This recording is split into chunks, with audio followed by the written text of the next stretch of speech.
we come. I can name that tune in 3 notes. I'll bet most of you can too. Hey, hey, we're the Monkees. 4 guys auditioned for a sitcom in 1965, and boom, the American version of the Beatles is born. Hi, I'm Henry Mateus. Welcome to my YouTube channel at Stick Dog Hank.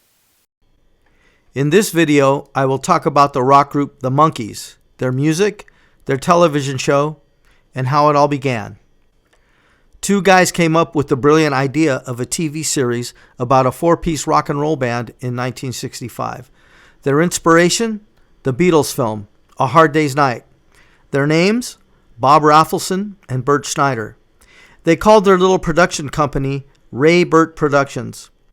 Rafelson said that the idea was there since the early 60s, but after he and Schneider watched A Hard Day's Night, they went full throttle to develop the TV show. Ray Burt sold the TV series idea to Screen Gems in April 1965. By August of that year, the script for the Monkees pilot was ready. It was written by Larry Tucker and Paul Mazursky. Screen Gems ran an ad in the Daily Variety and in the Hollywood Reporter on September 8, 1965, seeking folk and roll musicians singers for acting roles in a new TV series. Over 400 people auditioned. 14 of them got callbacks for screen tests, and Ray Burt chose their final 4 after doing some audience research. The 4 lucky winners were Davy Jones, Peter Tork, Mickey Dolenz, and Michael Nesmith. Dolenz had been a child star of a TV show in the 1950s called Circus Boy when he was only 10 years old. He was born in Los Angeles, California. Davy Jones was from Manchester, England, where he had been a jockey for horse racing due to his small stature. He was also in the cast of the live stage musical Oliver, which had appeared on The Ed Sullivan Show on the same night of the Beatles' live American debut. Wow, what a small world. Michael Nesmith was from Texas and was already a singer-songwriter and guitar player. Not a rock and roller, though. He wrote and sang country songs. His mother, Betty Nesmith Graham, invented liquid paper in 1958 and made quite a fortune. Peter Tork was from Washington, D.C., and was recommended to Ray Burt by his friend Stephen Stills. They had met in Laurel Canyon, where the folk rock music scene was growing rapidly and soon would explode with artists like Crosby, Stills and Nash, The Byrds, Mamas and the Papas, Joni Mitchell, James Taylor, just to name a few. Tork was a skilled multi-instrumentalist that played banjo, guitar, bass, and a bit of keyboard. Ray Burt wanted the show to be funny, with some improv and at least one song by the Monkees in each episode. Director James Frawley was hired to teach the actors some improvisational comedy. The 4 actors were each assigned a different personality to portray. Dolenz, the funny guy, Nesmith, the smart and serious fellow, Tork, the dunce, and Jones, the cute one. A pilot episode was shot in Los Angeles and San Diego. After it was cut and re-edited, NBC signed the show for 2 seasons of episodes. Seasons were much longer back in the 1960s. The Monkees debuted on September 12, 1966 on NBC. The series was filmed by Screen Gems, and they used many of the same sets and props from the Three Stooges short films. If you aren't familiar with the Three Stooges, please search YouTube for them, but I'm warning you, it's hilarious physical slapstick comedy. Before I go into depth about the Monkees' music, I have a few more things to say about the television show. I was a very small child when I first saw the Monkees on TV, and I think that is when I decided to play music as a career. These 4 young men, teenagers really, were living in a house on the beach, sporting cool hair, wearing groovy clothes, playing rock and roll music, sometimes at their own house parties, with gorgeous girls dancing and having a great time, and they even had an awesome muscle car, a customized Pontiac GTO known as the Monkey Mobile. Life just doesn't get any better than that. From a little kid's perspective, the Monkees were living the dream. The car was designed and built by Dean Jeffries, a former stuntman and stunt coordinator that became very well known for designing custom cars. The Monkees won 2 Emmy Awards in 1967, Outstanding Comedy Series and Outstanding Directorial Achievement in Comedy for James Frawley. It beat out The Andy Griffith Show, Bewitched, Get Smart, and Hogan's Heroes. All very funny, well-written comedy shows. The Monkees was the funniest out of the bunch. It was ahead of its time with the improv and great music. Maybe I have a biased opinion being a musician all my life. Now the music. During the casting process for the TV series, Don Kirshner, the head of Screen Gems Music, was contacted to secure the music for the Monkees pilot. Kirshner was very impressed with a song released by Jay and the Americans called Come a Little Bit Closer, which reached number 3 on the Billboard Hot 100 in November 1964. The song was written by Tommy Boyce and Bobby Hart and Wes Farrell. Boyce and Hart were a team like Jerry Goffin and Carole King and were constantly writing pop songs. Kirshner contacted the songwriting duo and asked them to submit some songs for the TV show. It was perfect timing and musical magic. Hey, hey, we're the Monkees. If you aren't familiar with the song, please search for the Monkees theme song right here on YouTube. Because of copyright laws, I'm only allowed to play a few seconds of it. Boyce and Hart also submitted Last Train to Clarksville, which would be released as the Monkees' debut single on August 16, 1966. It was also included on the first Monkees album, The Monkees, released on October 10, 1966. The song was recorded in Hollywood on July 25, 1966, at RCA Victor Studio B. By November 5, 1966, Last Train to Clarksville was the number 1 song on the Billboard Hot 100 chart. Lead vocal by Mickey Dolenz, lead guitar by Louis Shelton. All participants agree that the opening guitar riff was written to emulate the type of riff used by the Beatles in songs like I Feel Fine, Day Tripper, and Paperback Writer. The lyrics were also inspired by Paperback Writer. Hart said that he first heard Paperback Writer while in his car, and he thought as the song was fading out that the Beatles were singing Take the Last Train, when in reality they were singing Paperback Writer. After he discovered what the Beatles were really singing, Hart decided to use Take the Last Train as the opening lyric, and boom, Last Train to Clarksville was born. The B-side of the single was a proto-psychedelic song, Take a Giant Step, written by Jerry Goffin and Carole King. Lead vocal also again by Mickey Dolenz. So by November 1966, the Monkees have a number 1 song, a hit album, and a hit TV show. Since the Monkees weren't really songwriters, Screen Gems hired as many pro songwriters that they could find, and soon the Monkees were recording and releasing hit songs written by Neil Diamond, Jerry Goffin and Carole King, Tommy Boyce and Bobby Hart, Neil Sedaka and Carol Bayer, David Gates from the band Bread, and Monkee Michael Nesmith.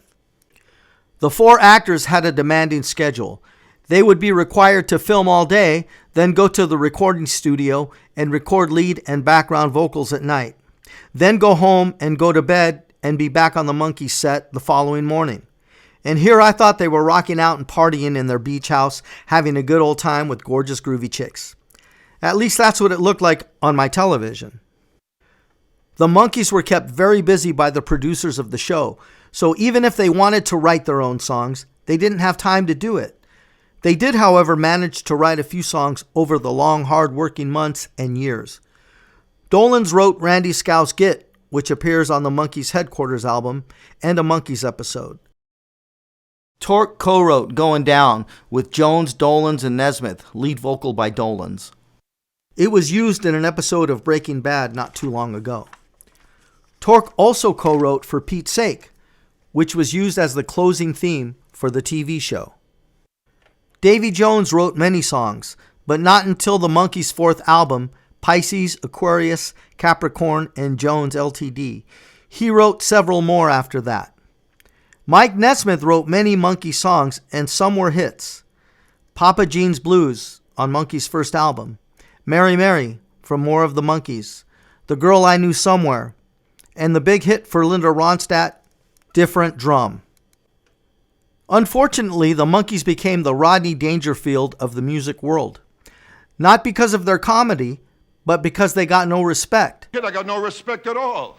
They were treated very unfairly by the industry and the media. They did not play any instruments on their first two albums. They were only brought in by Don Kirshner to sing on their records, lead and background. It is their four voices on the Monkees albums. I'm going to focus on the Monkees' music during the run of the TV show. So when the word got out on the streets that the Monkees didn't play any of the instruments on their first two albums, they were ridiculed and labeled as phonies and fakes. Nothing could have been farther from the truth. All four Monkees were musicians and singers. Screen Gems had a timetable and a brutal schedule for the Monkees. They did not have time to record their own musical tracks. They were too busy learning the scripts for the show and rehearsing and filming. They barely had enough time to report to the music studio and record their vocal parts. Remember now, the Monkees was a TV show created by Raybert Productions. It was not a real band like the Beatles. However, Dolenz, Jones, Nesmith, and Tork decided to actually become a real band. A band that would write songs, record their own instrumental parts, and sing the songs. They didn't get that opportunity until the Monkees' third album, Headquarters. On Headquarters, they were allowed to record their own guitar, bass, drums, keyboards, banjo, and percussion tracks. They, of course, also sang all the vocal parts. They hired a few different bass players for the album, including producer Chip Douglas, who does a great bass part on the song Pleasant Valley Sunday. Jerry Yester and John London also play bass on that album. Vincent DeRosa played French horn on Shades of Grey, and Frederick Secora played cello. So the Monkees' first album, The Monkees, was basically a collection of singles that were used in the TV show, and it was a huge success. The word on the street and in the media was that the Monkees didn't play their own instruments. Dolenz, Nesmith, Jones, and Tork were so upset that they decided to do a 2-month live tour. They wanted to prove to their fans and to the rest of the world that they could play live. So after filming all day, then being rushed to the recording studio to record vocals at night, the four boys would then rehearse their upcoming live show. They barely had time to eat and sleep. So now they go on tour from December 3rd, 1966 to January 22nd, 1967. The TV show is a big hit and is airing a new episode every week. And the four boys figure when the tour is over, they will hit the studio and record a new album with themselves playing their own instruments. Sounds good, right? Wrong. While the Monkees were still on tour, Kirshner and Colgums released the Monkees' second album titled More of the Monkees. They found that out when they were still on tour in Cleveland, Ohio. A fan had approached them at the hotel they were staying at and asked them to autograph their new album. The Monkees were livid. They did not like the cover photo wearing their JCPenney's clothing, and they were not happy with the liner notes on back of the album, and they would have liked to have some decision in what songs were placed on the album. How could this have happened? Well, since the Monkees were recording vocals night after night, it turned out that they had way more than enough songs for another album. So to capitalize on the popularity of the Monkees, Colgums put together More of the Monkees, pressed it, and put it in stores. All while the four boys were still on their short 2-month tour. Thus, when the four boys returned home to Hollywood, they began working on their third album, Headquarters. So let me rewind a little bit.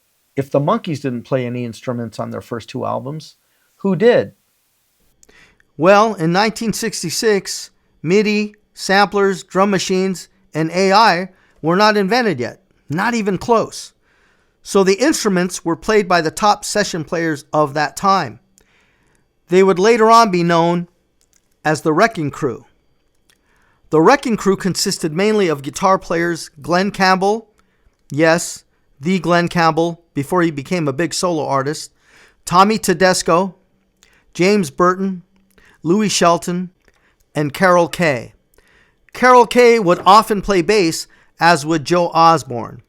On piano and organ were Leon Russell, Larry Knechtel, Don Randy, and Dr. John. On drums, it was almost always Hal Blaine or his protege, Jim Gordon. All great musicians, beyond great. Please Google search them. Over the years, there were several others, but I want to keep this video focused on the Monkees. No offense to anyone from the Wrecking Crew. So the Monkees' first two albums had the Wrecking Crew playing all the instruments with the Monkees doing all the vocals. Well, I don't want anyone to hate on me, so I must give credit to Tommy Boyce and Bobby Hart and their band, the Candy Store Prophets. Because from what I have learned, they actually recorded a few of the first Monkees tracks when Raybert was still putting the pilot together, and they kept some of the original recordings. Okay, now their debut album, The Monkees, was number 1 on the Billboard 200 for 13 weeks, until it was bumped by, guess who? The Monkees. Their second album, More of the Monkees, took over the number 1 spot. Incredible. The first album, The Monkees, sold 3 million copies in its first 3 weeks. More of the Monkees sold 5 million in its first year and was number 1 for 18 weeks. 18 weeks was the longest time that any group held the top spot in the 1960s. The Monkees have sold over 65 million albums worldwide. It is said that they outsold the Beatles and the Rolling Stones between 1967 and 1968. A very incredible accomplishment. Before I talk more about the third Monkees album, Headquarters, I want to give you the set list for their first tour from December 3rd, 1966 to January 22nd, 1967. 16 songs. Last Train to Clarksville. She's So Far Out, She's In. You Just May Be the One. I Wanna Be Free. Take a Giant Step. Sweet Young Thing. Papa Jean's Blues. Do Not Ask for Love. I Can't Get Her Off My Mind. Mary Mary. Cripple Creek. You Can't Judge a Book by Looking at the Cover. Gonna Build a Mountain. I Got a Woman. I'm a Believer. And I'm Not Your Stepping Stone. Mike played guitar and percussion. Peter played bass, keyboards, and banjo. Mickey played drums. Davey played percussion, drums, and bass. The four Monkees played live on every song on that tour, as well as singing lead and harmony vocals.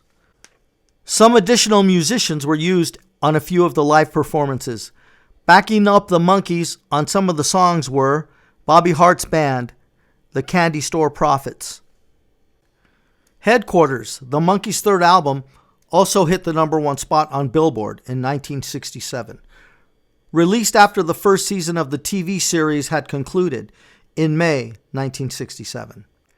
It was recorded at RCA Victor in Hollywood, California. Speaking of Hollywood, back to the film studio they go to film the second season of the Monkees TV series. When they were done filming the second season, they went on tour again. This time, they had Jimi Hendrix opening for them. Yes, the Jimi Hendrix. It was Mickey Dolenz idea. Mickey had met Jimmy in a club in New York and thought he was fantastic. So since the Monkees were about to go on tour, he asked Jimmy if he would open for them.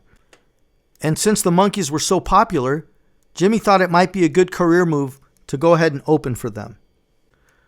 The Monkees' second season began airing on September 11, 1967, and continued to be a hit TV show. On November 6, 1967, Colgums released the Monkees' fourth album, Pisces, Aquarius, Capricorn, and Jones Ltd. Again, the four boys played their own instruments, but chose to hire several session players, more than on their previous album, probably because they were exhausted, and also they felt they had nothing left to prove to the harsh media. This album also reached the number 1 spot on Billboard. Man, give someone else a chance, would you? It wasn't rocket science. A TV show using and promoting your songs will always create a big winner, right? Well, it certainly helps when your record label is buying songs from some of the best songwriters in pop music history. Great songs, primetime TV show, excellent singers, The Wrecking Crew Band, good comedy, hilarious scripts, perfect formula. While the Monkees were almost finished recording their fifth album, The Birds, the Bees, and the Monkees, the TV show was canceled. That was in February 1968. There would be no third season. The Birds, the Bees, and the Monkees was released on April 22nd, 1968. It peaked at number 3 on the Billboard chart. It did deliver a number 1 single, Daydream Believer, Davy Jones' signature song. He didn't write it, but he sure sang it many times for the rest of his life. So by May of 1968, the Monkees have no television show, but they're still a major rock and roll band. So what do? Make a movie, of course. The movie was called Head and remains a cult classic, even though it was not a commercial success at the time of its release. It is a very wacky, artsy film written by Bob Rafelson and some actor named Jack Nicholson. Yes, the Jack Nicholson. Also produced by Bob Rafelson and Jack Nicholson. Directed by Bob Rafelson. Starring the Monkees, of course, with Victor Mature, Sonny Liston, the boxer, Annette Funicello, Terry Garr, Frank Zappa, and some other familiar faces. Check it out. The film was not a commercial success, but hey, it's the Monkees. The Monkees continued as a rock quartet, but never had another number 1 album. They broke up and reunited a few times over the years and did several tours. They did well on the strength of all the hit songs they had between 1966 and 1968. I am a huge Monkees fan. I always have been, and I always will be. Mike Nesmith conceived a TV show called Pop Clips in 1979. He sold the idea to Time Warner, who developed it and aired it on Nickelodeon in late 1980 and early 1981. Time Warner reworked it and launched it as MTV in 1981. Nesmith won the first Grammy Award for Video of the Year for Elephant Parts.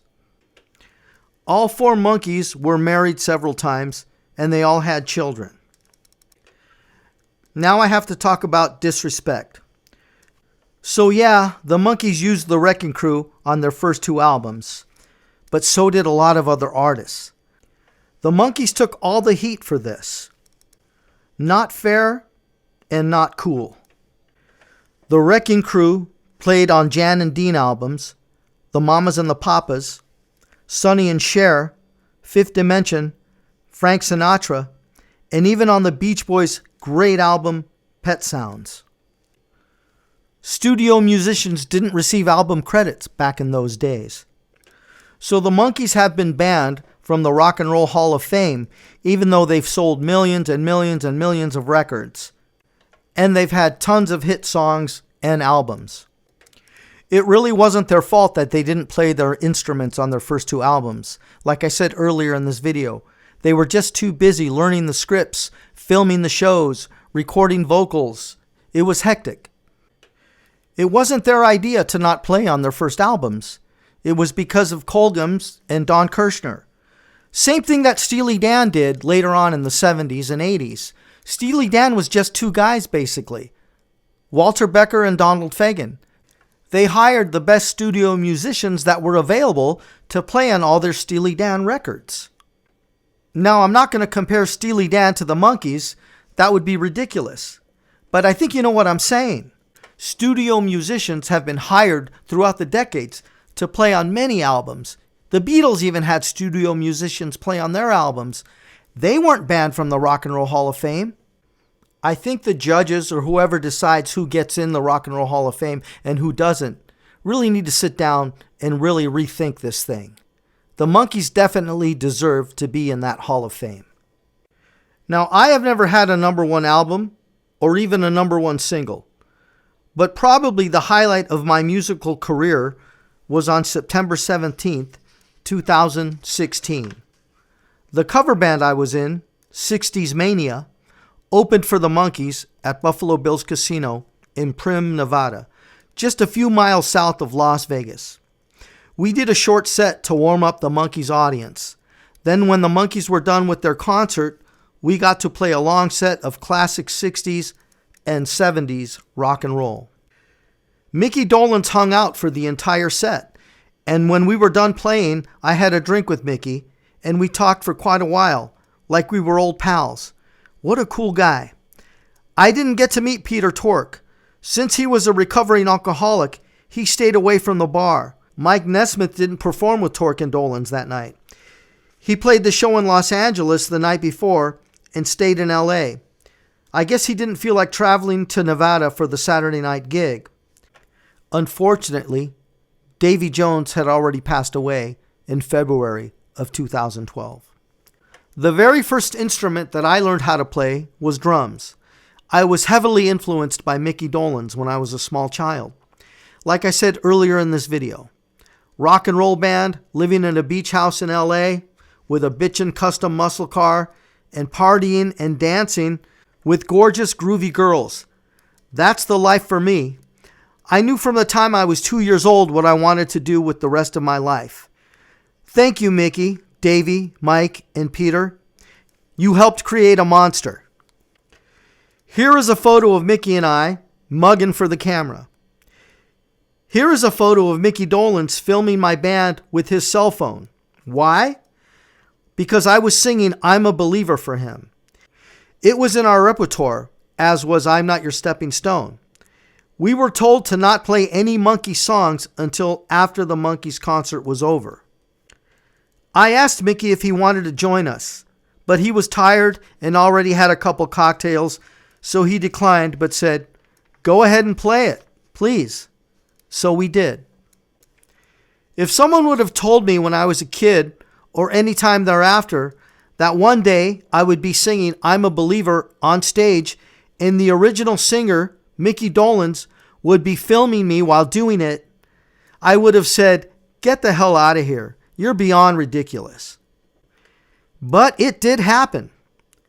What an awesome night, and what an honor it was to hang out with Mickey Dolenz, a real class act. Thank you, Mickey. Thank you to all of the Monkees and Bob Rafelson, Bert Schneider, Don Kirshner, all the great songwriters that contributed to the Monkees records, the Wrecking Crew, and thanks to everyone that worked on the Monkees TV series. And thanks to my mom and dad for always encouraging me and supporting me in my music, and for playing rock and roll in the house while I was a child. What a wonderful time it was in those days, especially for rock music. I will now show the record labels of the first 5 Monkees albums so you can read the song titles and the songwriters. The Monkees.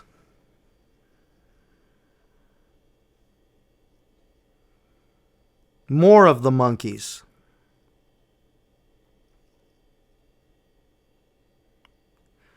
Headquarters.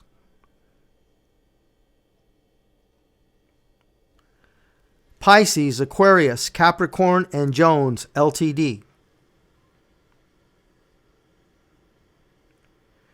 The Birds, the Bees, and the Monkees. The songs are great, and the Monkees' music will never die. Thank you for watching. Please like and subscribe.